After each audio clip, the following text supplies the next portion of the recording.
Okay, so we're continuing on with our discussion of Jean-Luc Marion's work, and we're still in the book entitled in English, In Excess, Studies of Saturated Phenomena by Jean-Luc Marion.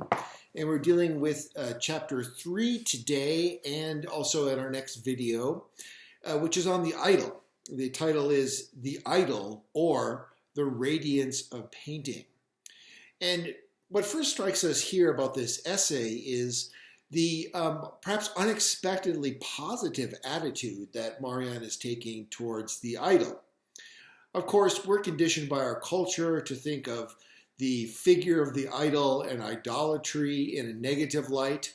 We think of these things as things to be avoided, whether it's in the traditional religious sense or just in a secular sense of, idolizing something. It contains the connotation of giving a false admiration, an undeserved admiration, something that's probably spiritually or at least psychologically harmful for us to do.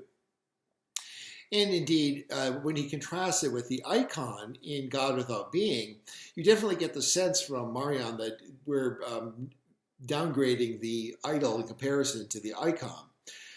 In particular, the idea of the idol as a kind of mirror or reflection of our own consciousness or our own gaze suggests a kind of narcissism, suggests perhaps a kind of unhealthy self-regard that's contained in the contemplation of the idol.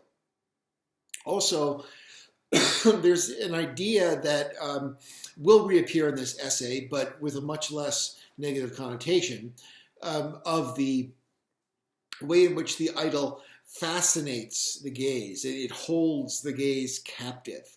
And there's almost a kind of sense of a sort of mesmerism or hypnosis that's taking place. The idol is the person who is perhaps violating your autonomy, if it were a person. Of course, if it's just an object, then so much the worse. You're surrendering your autonomy as a person to a thing, to something that you almost treat as a fetish.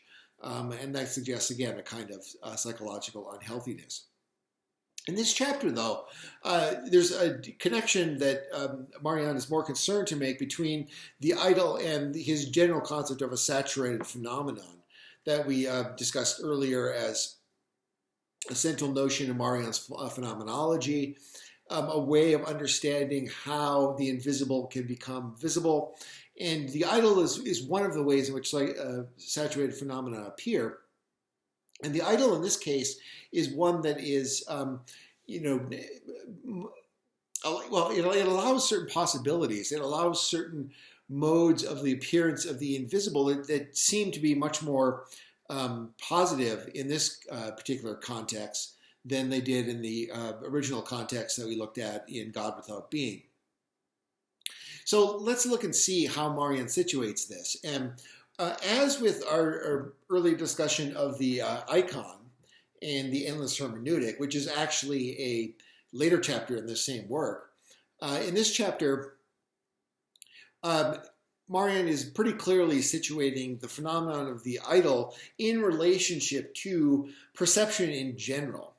So he's trying to show the ways in which saturated phenomena, whether the idol or the icon, are highlighting and drawing into focus certain inherent possibilities of all phenomena, of all of our perceptible objects. And the way in which we perceive in general enables these special forms of saturated phenomena. So that's something to keep in mind in the methodology that he's employing in both of these chapters. Now, let's turn to the essay. He begins in section 1, which is entitled To See or To Look At, by drawing a contrast between seeing and looking.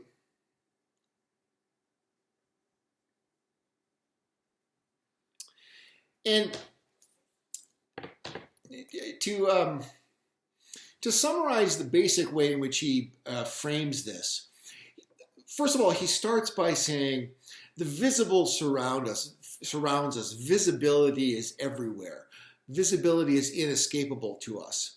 Now, this, of course, suggests a kind of insensitivity to blind people, especially congenitally blind people, and he'll have a way of trying to deal with that in order to incorporate it into this general point.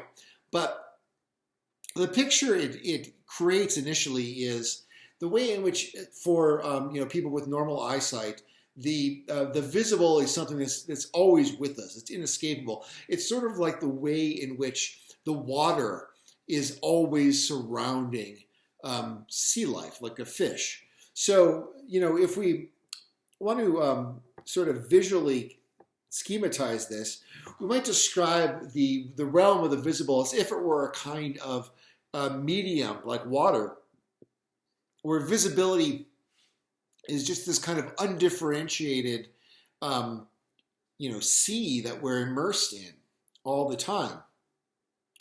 And so seeing initially refers to this sort of picture here. The picture in which we're just kind of immersed, we're dropped into this sea of visibility. And he compares it, this is on page 55, he compares this to a limitless Pollock. He's speaking here of a Jackson Pollock. A Jackson Pollock painting. So you can pause this video briefly, do a Google image search for Jackson Pollock, or search on YouTube if you don't know what I'm talking about. But I'm assuming many of you have an idea of what Jackson Pollock's, especially his so-called action paintings or his abstract expressionist paintings, look like. And that's for him, for Marion, that is the kind of emblem for what seeing is. Now, obviously, not everything that we call seeing would fit that. But what Marion means by seeing is something very particular here. It's just basically, you open your eyes and you don't have to do anything else. You're just inundated with what William James called a blooming, buzzing confusion of visual stimuli. So we're especially imagining a kind of an unfocused. Perhaps, the best way to get this kind of impression, if you're someone like me and you're nearsighted, is take your glasses off and go for a run somewhere, especially in an unfamiliar area. That's the kind of impression. I mean, you're getting these blotches of color, sort of indistinct shapes, and you can kind of navigate your environment, but things aren't really coming into focus. That's seeing for him. He describes this in the bottom of 55. This is half a dozen lines from the bottom, approximately. He says, "To see does not require any choice or decision. It is enough to be exposed to the wave always recommence from the visible." And you see where I got this image from, right? It's this waves of visible stimuli. That's what he has in mind for seeing. Okay, he contrasts this with the look. So the look, now I'm going to erase and modify this, and we're going to talk about what looking is. And here I'm going to add several layers, arrows rather, that are going to layer into the sea of the visible. And then here what happens is, and this is something that, if you play certain video games or you're familiar with, sometimes on the news they have these graphics showing the night vision that military aircraft will have when they're targeting, right? And they'll set these sort of frame-like structures into the darkness and isolate objects within these structures. And that's looking, right? So we're no longer talking about seeing now in his sense, but we're talking about looking. Looking is carving out and focusing and framing something within this sea of fuzzy visual stimuli that overwhelm us whenever we just open our eyes. So he says, continuing on here from the same spot, "To look demands much more. One must discern the visible from itself, distinguishing surfaces there in depth and breadth, delimiting forms little by little, marking changes, and pursuing movements. In short, one must aim." And so this is a pretty good graphic description of what he's talking about. To look is to aim, is to target, in the same way that in those sort of graphics in video games or in news clips of military aircraft targeting targets on the ground. you have to aim and place your target on something. And that's what it is to look. Okay. He goes on to say then that, in short, one must aim in the indistinction of the ordinary visible, always renewed at objectives. Within the sea of the indistinctness of the ordinary visible, you have to aim at objectives. Pay particular attention to them. Encircle them. Underline them. Right? Even overline them in order to finally pick out shapes. This rather than that one. This one here taken as a single one that remains, although to apprehend it in this way, the variations and the undulations that would appear almost make it flee outside itself. These must unceasingly be brought together again with a unification, always to be recaptured, to be watched over. And this is, he's drawing upon the Latin meaning of intuition. So this is, we talked about in the past, the phenomenological sense of intuition. But here he's making clear that intuition is something that belongs to this looking, because it involves a kind of watching over something, carving it out, focusing it, cutting it off, distinguishing it from within the indistinct sea of the merely visible. Right, so we got the sea of the visible here, and then we look at specific things, we carve them out. And in that case, we're watching over them, which is the literal meaning of the root of the Latin intuition, or intuitas. To look means to keep, and he's talking about here the French word for look, which is also, we have in English, regard. But of course, you see here the connection with the idea of guard, right? So he's saying to look is to watch over something, is to guard it. And you very clearly see here this idea that we've also encountered in different contexts, that in the case of the gaze or the look, when we're regarding something, we're very much in an agent position. We're active, we're focusing, we're doing the work. We're carving it out, we're grasping it, we're holding it, we're guarding over it. You know, we're like a sentry at our post guarding over it. I mean, maybe that's taking the metaphor too far. But he goes with this. He says, keep an eye on, to keep in custody.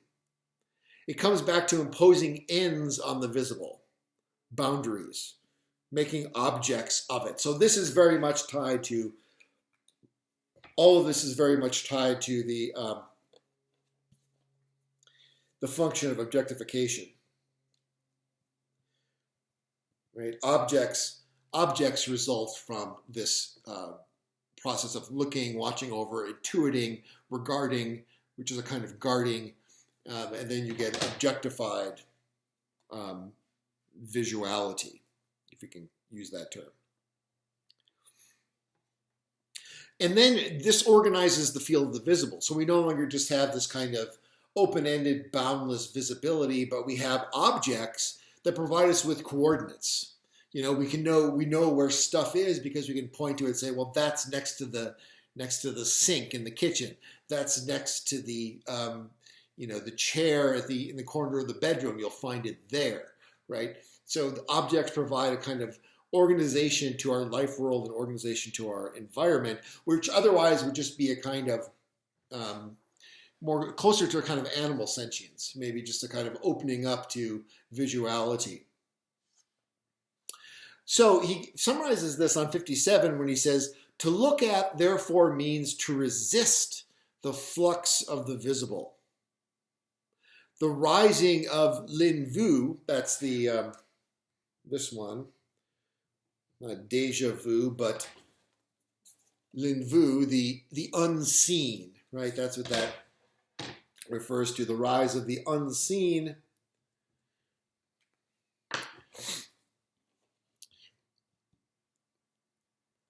Which in type Italian does not cease volcanically to make its new redness shine on the submerged surface of the world. So there's a kind of struggle between looking and the l'invu, the unseen, is the way he's describing it. There's a contrast between our insistence on determining objects and fixing them within the undifferentiated field of the visible, and our exclusion of the invisible or the unseen. Okay, so this is a conflict between the visible and the invisible. This is a particular kind of visibility we're talking about, though. We're talking about object visibility. We're talking about the visibility that results from the imposition of the look when we stand guard and frame out and carve out things. That's in tension with the rise of the unseen or the invisible. So to look at means to avoid the irrepressible discharge of l'invu aspiring to be made visible. And he compares this to a volcano that wants to build up, right? He's very melodramatic here. But the invisible is this volcano that wants to surge up and explode into the surface of the visible. But we avoid it. Our objects are like a big, gigantic cork stop that plugs up the volcano, preventing it from erupting.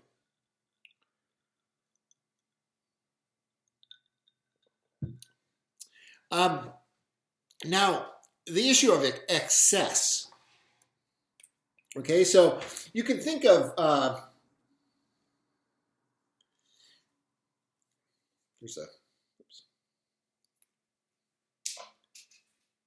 technical difficulties. I lost the cap of my dry erase. But excess, I mean, there's a kind of excess here, right? It's pretty obvious that the visible is always going to kind of exceed what I'm able to look at and focus on and isolate as objects. But then also down here, the l'invu, or the unseen, is also a kind of excess of the visible. It's what provides the boundary of the visible. What provides the boundary of the seen is the unseen. I had to pick this up because I'm neurotic. I don't want my dry erase marker to become literally dry. So I'll fix that. Okay. To look at this is the last line here of section 1. To look at, that is to say, to manage the excess of the visible, means to frame it in the frame, the templum, the temple, the sacred space that the inspection of my look traces. So there's a sense here that looking and the imposition of these frames on the excess of the visible not only, of course, makes the visible manageable to us, but also in some way manages the invisible. And what's the connection between the excess of the visible and the invisible? Well, he seems like he wants to draw them very closely connected, though their connection might not be initially obvious. Okay, so that's section 1 on seeing and looking. So you'll want to pause here and maybe digest the ideas of seeing and looking as Marion frames them, and see if you have a sense of what's going on. And if not, this would be a great question for you to ask. What exactly is this contrast between seeing and looking? Do you find examples that are particularly interesting of this that you would like to discuss? Do you think that, this is a kind of a false contrast between seeing and looking, and there's something in between? That would be very interesting too. And in a sense, I mean, part of the point of this essay is to point out something that's in between, which is going to be the saturated phenomenon. Okay, so anyway, let's continue on to section 2, the admiration of art. He begins with this quote from Blaise Pascal, the great 17th century French mathematician and philosopher and religious thinker, probably most famous now for Pascal's wager. But here he's quoting Pascal on art. And the quote reads as follows, quoting Pascal, quoting Marion, quoting Pascal. What vanity art has that draws admiration by the resemblance to things that one scarcely admires as original. So here is the big contrast that we're talking about here.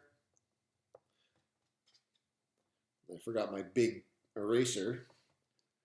I'll get used to being prepared with all the equipment I need here eventually. But there's this contrast here that's important in this section between the original and the resemblance. Right? So the original is, of course, in the traditional Platonic philosophy of art, the thing that itself is just a copy of the transcendent forms. But in our ordinary way of thinking, this would be the original physical material object that in at least the kind of traditional art, the resemblance is trying to copy, right, or mimetically reproduce or imitate. And Pascal points out something that's, it's not original with him, but he describes it in a very vivid way, that, and he describes it in terms of vanity, right? So vanity for a Christian thinker is not a good thing, especially in this period of French thought. Vanity means just the emptiness of something that is purely worldly and that ignores, humanity's higher values and that sort of thing. So this, of course, naturally goes along with a kind of iconoclasm or a kind of criticism of art, of which there are, of course, many throughout history, that art is just a kind of frivolous activity, and it's even a form of deception. So Plato, of course, is one of the originators of this idea, that the resemblance is just, it's really a kind of lie, as if all art were just a way of, creating Potemkin villages or stagecraft to deceive you into thinking something was real that it wasn't. Like this famous case of, what do they call it? It was, I think, General Patton, they call it the Ghost Division or the Phantom Division, this massive deception that was taking place in World War II in advance of D-Day, where they created a total tank army out of basically Hollywood props and inflatable fake tanks and this kind of stuff, so that the Germans flying over would survey it and see it as a deception, right? And in this sort of Platonic, and then it becomes partially Christian way of viewing art in some circles, and Pascal seems to be channeling this here. Art is just this form of deception. It's just a big lie. But the way it lies in Pascal's account is very interesting. It draws admiration by the resemblance to things that one scarcely admires as originals. So that's a very particular view. It's not just that it makes us think things are there that aren't really there, but that it draws out a kind of evaluation from us, that we admire these things that we wouldn't admire in their original. And this is a very, especially with portraiture, it's very common to see, the idea of an idealized portrait, a portrait that makes a person look, more virile or more beautiful or more glorious or more, having more gravitas than they would if you just saw them in person, right? So it's kind of an idealized idea. Think about, a lot of the propaganda portraits, especially in totalitarian societies, the Stalin and Hitler and Che Guevara and these sorts of portraits. That, if you saw these people in person, they don't look that impressive. But if you see the portraits, they're idealized in this sort of way. So it draws admiration by the resemblance to things that one scarcely admires as original. And this is, of course, why people often, when they meet famous people and they're used to seeing them just in their pictorial representations, they often are kind of disappointed. Oh, you're kind of short. I didn't realize that. Anyway,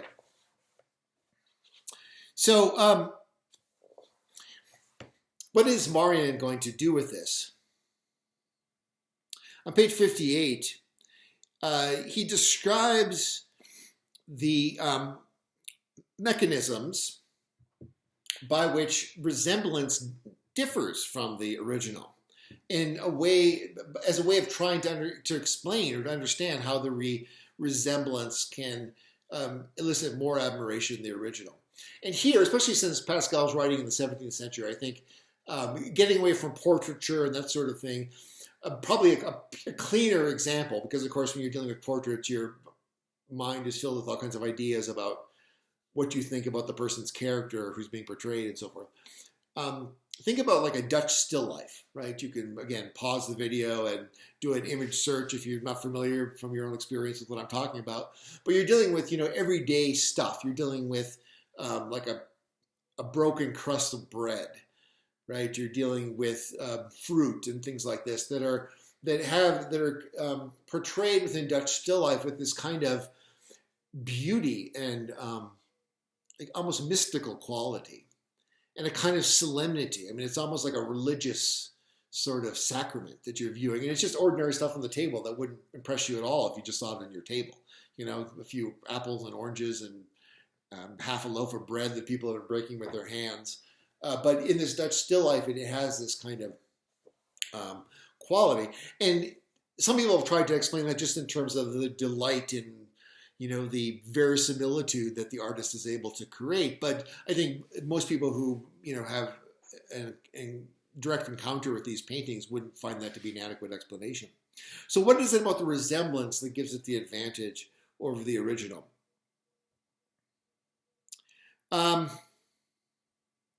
So in page 58 there, the second paragraph, this is right in the center of the page. How then in painting does the resemblance differ from the original? That's the question.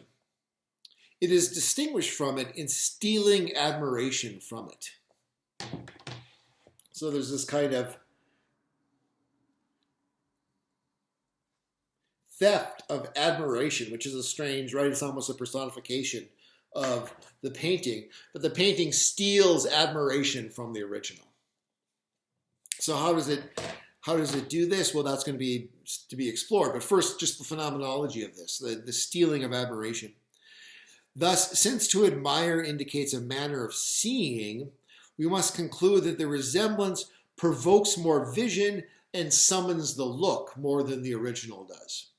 The resemblance provokes more vision and summons the look more than the original does. So there's some connection between the resemblance here and this idea of looking.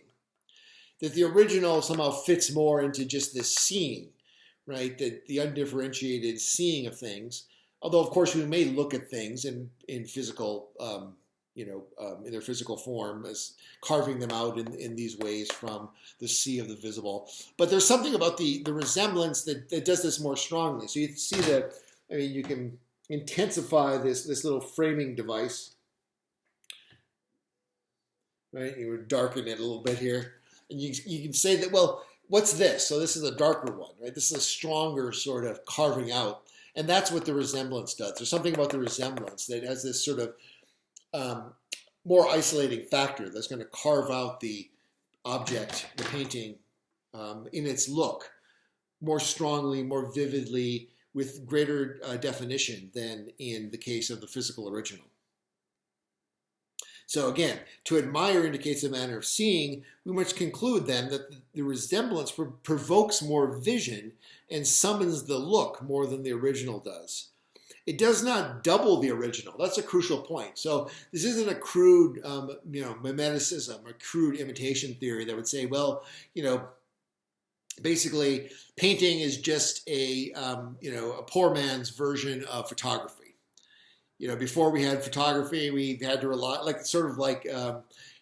courtroom sketch artist. In those courtrooms where they don't allow photography or the camera in.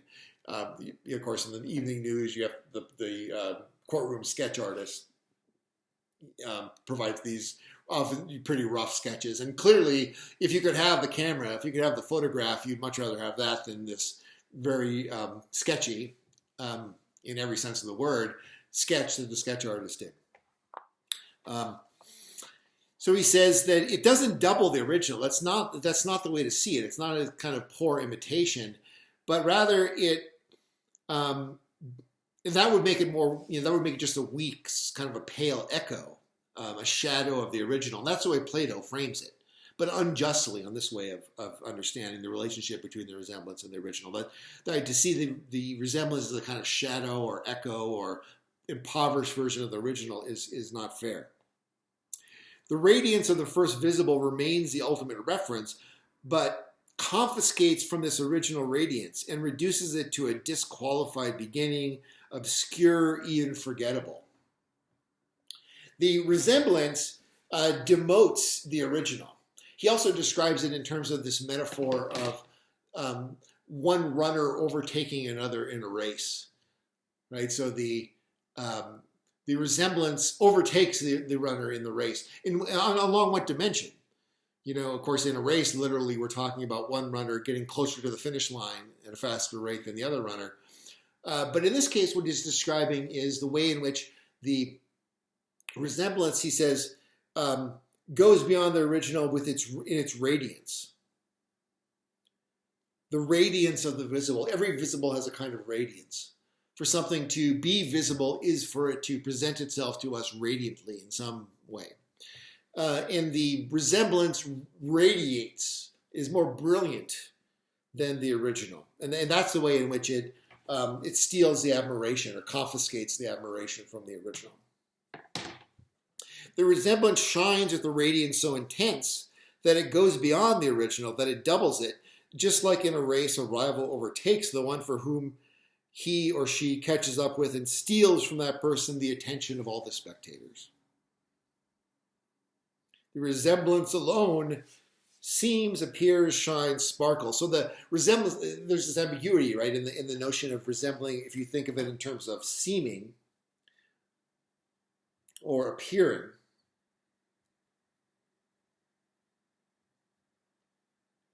The seeming or appearing that belongs to the resemblance is a kind of shining in the way he's thinking of it. And it shines more brilliantly than the original. Okay, continuing on to page 59 then, he goes on to extend this and says that the resemblance here therefore becomes not merely a derivative, an ontologically derivative form of reality, in the way in which, this video, for example, that you're watching of me is a derivative form of me, as a physical, physically embodied person. But rather, it becomes an object in its own right. And of course, again, with video, we're all aware of the way in which that can happen, especially on YouTube. Someone could take this and re-edit it and mix it and, do a parody or something, or give me blue skin and dub something else over me, and it becomes an object in its own right in that sense. But what he's describing here is the way in which this sort of intuition that involves a kind of guarding or watching over of the field of the visible, and that results for the first time in objectification. That these objects are somehow more object-like objects. They're more vivid objects. They're more intense objects. In what was originally described as a resemblance of something else. But they come to overtake it, the original, in its ontological weight, if you want to put it that way. Okay. So, two big questions are going to arise from this. The first one is, how does art do this? How does art manage this confiscation of admiration, this setting up of an autonomous object that's not only distinct from, but also somehow ontologically weightier than the original? How does art do this? That's the first one, the how question. Okay? And that's the one he's going to deal with in section 3. But first, he goes on to a separate question, which is, what is accomplished here? And this, at the bottom of 59, he puts it this way: what is understood to be accomplished here? It is the raising of the semblance to the rank of original of originals. The raising of the semblance, the resemblance or the semblance, to the rank of original of originals. Nothing less, continue on to page 60 now, nothing less than the imperial origin of phenomenality to the place and position of the thing in the world. Things already available in nature and therefore already set out by it no longer govern phenomenality. Natural things are no longer, you might say, the coordinates by which we judge what objects are. They no longer govern phenomenality. Rather, that position is usurped. It's a kind of palace coup, if you will. And ordinary physical objects like the dry erase marker or the glass are displaced in favor of the portraiture of things, the semblance, the drawing of the glass. I'm not really sure why anyone would want to draw a dry erase marker, but if we had 21st century Dutch still lifes, they probably would appear. And so there's this replacement as the paradigm of phenomenality of the resembling object over the original. Phenomena that nature and the world do not know now appear, and it is to them that the last excellence of all radiance comes back. They become the paradigm of this radiance, of this visibility.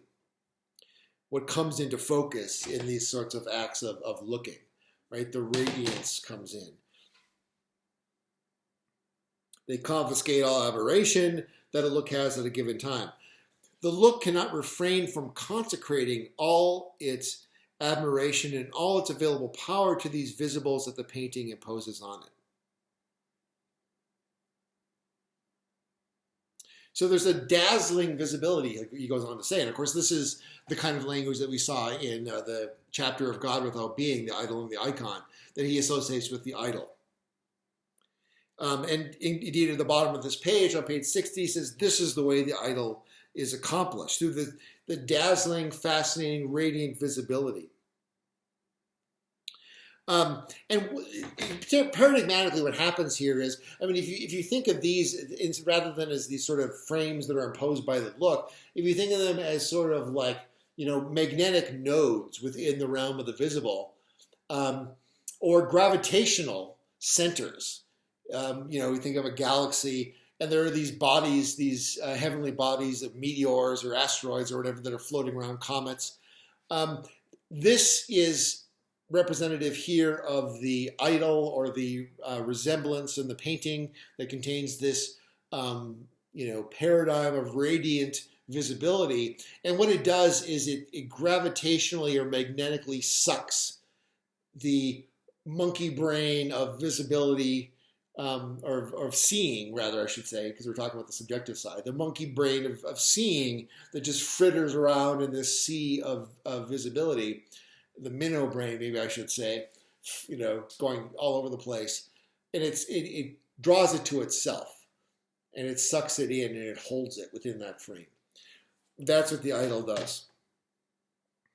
Such a visible cannot, he says, this is in the center of page 60, cannot perhaps even for the first time turn away from it and go to the next thing, but finds itself fascinated with it, a prisoner and dependent on it for such a long time. And it's that idea of the idol fascinating the gaze, holding it captive, that of course had this kind of negative connotation in the idol and the icon chapter from God Without Being. But here, it's more a matter of the way in which it overwhelms and blocks the errant view. It provides us with a sense of coordinates. It provides us with a sense of the structure. Remember that originally these objects that are carved out of the sea of visibility are what provide us with a kind of livable world. They provide us with a sense of where things are. They provide us with a sense of place and a sense of a manageable environment.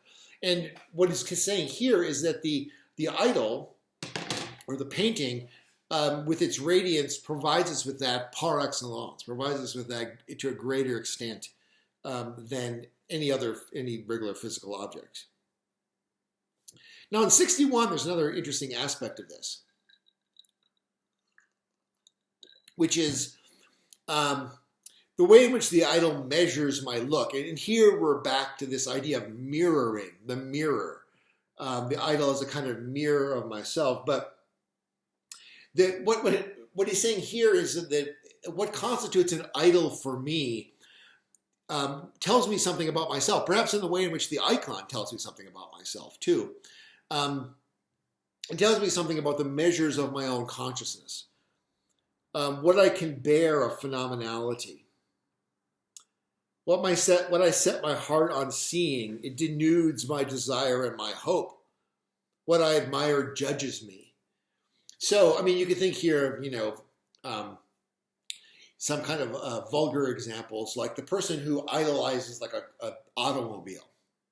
Seems like what Marion would be saying here. That if for you, like the thing that you can't bear is the idea of a scratch on your car, that says something about you.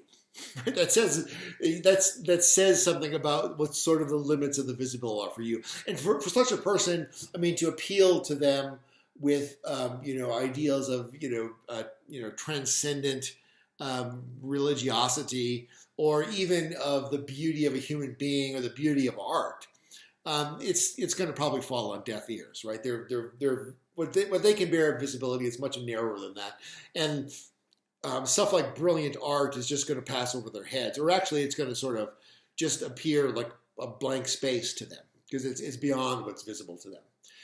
At a different level, you think of someone who's completely admires a beautiful the beautiful body of a person, right? And maybe that admiration is in part informed by their understanding of the person's inner character or their personality.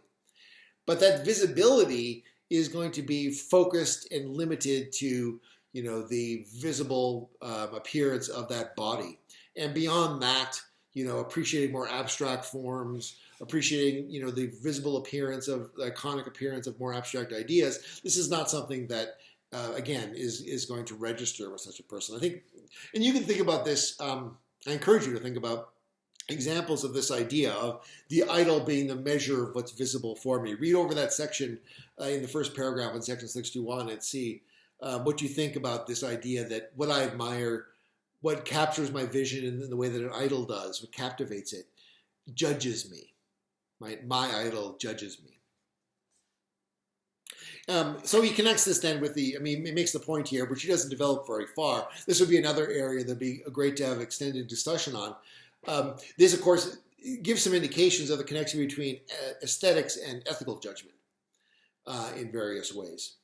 But I won't tell you too much about that here. I'll let you mull that over for yourself. He just has that one paragraph, and certainly that could be developed much more extensively. But what this fact of the connection between the idol and the limits of what's visible for me, what that says about the connection between aesthetics and ethics. Okay.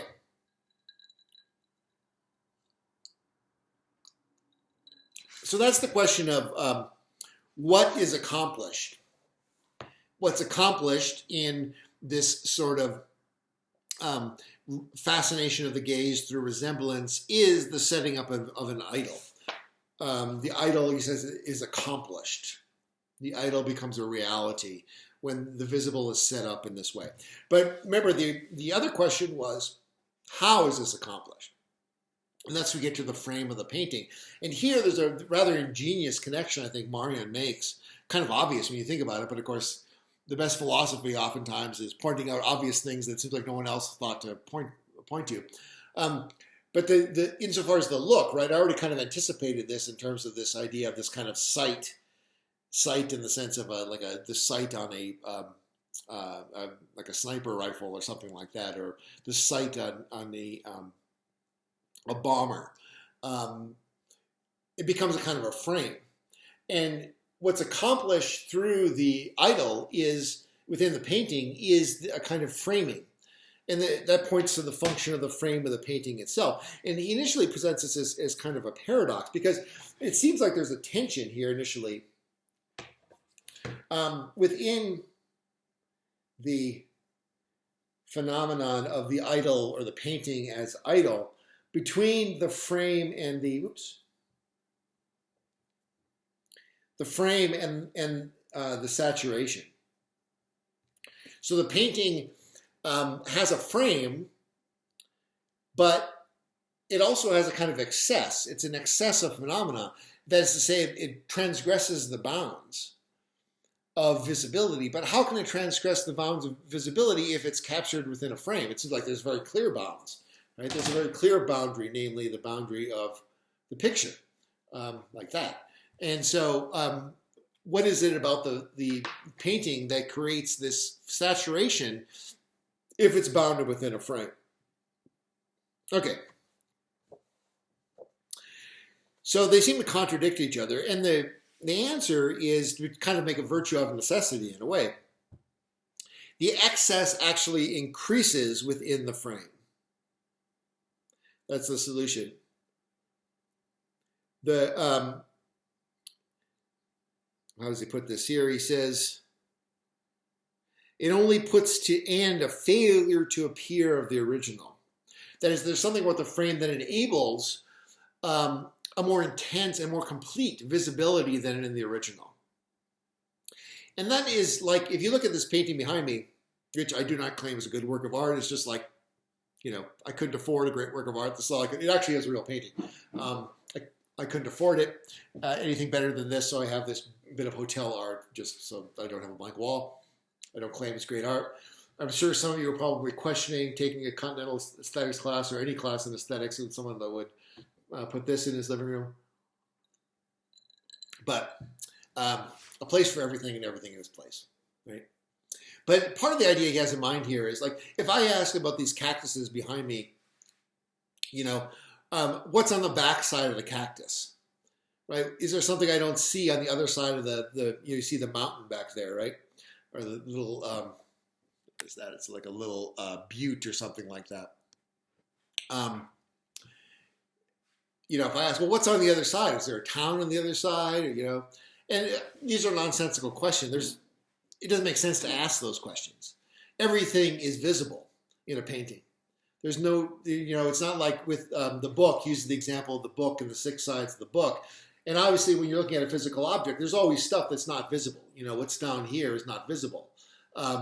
What's over, well, for you, right, what's over here is not visible.